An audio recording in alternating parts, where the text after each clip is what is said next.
Hi, it's Amanda from Webster's Marketplace, and today I'm going to show you how to make my grandma's garlic dill pickles.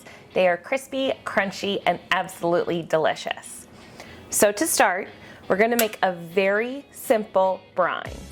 It starts with white vinegar, 4 cups of it, 6 cups of water,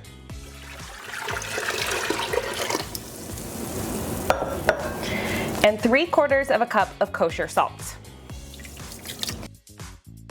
And now I'm just gonna mix that up and have it set over medium-high heat until it's just starting to simmer. Now while the brine heats, we are going to prep and pack our pickle jars. And that starts by adding some cloves of fresh garlic to the jars. I'm just gonna start by smashing the clove with the butt of my knife, the flat blade part, and that helps the skin peel off super easily. And then I just pop this whole clove right into a jar.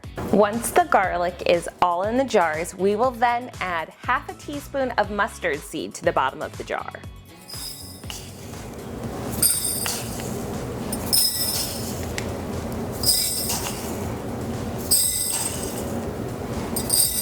So now that our jars have the garlic and mustard seed, we're gonna add the dill and the cucumbers. I'm gonna start with 1 head of fresh dill and start placing my cucumbers. You wanna do 2 tight layers of cucumbers per jar if you can. It's kind of like a jigsaw puzzle, figuring out what cucumber sizes fit where.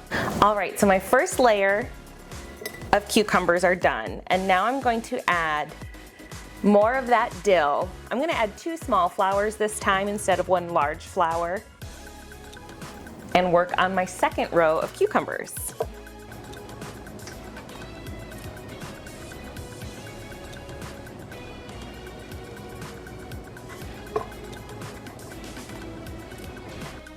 Okay, that's 1 jar of pickles packed, and now I'm just going to pack the rest.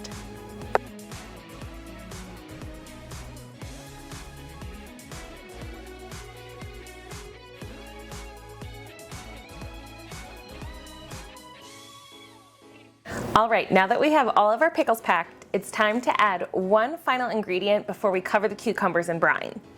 This is alum, and it's a mineral compound that's used for pickling. It's gonna help keep these cucumbers really crisp so you get a nice good crunch when you bite into the pickles. So I just take it and get a generous pinch and sprinkle it over the top of each jar right before I cover them in brine.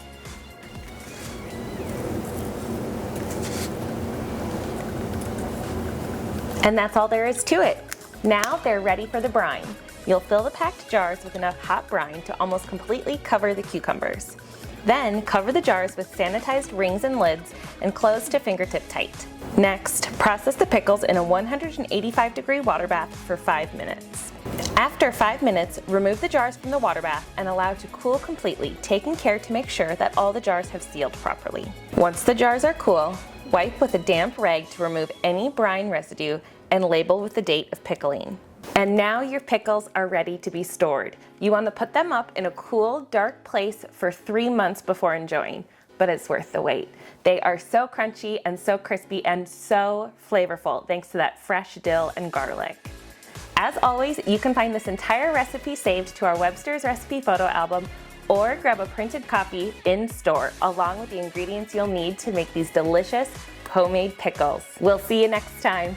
Bye!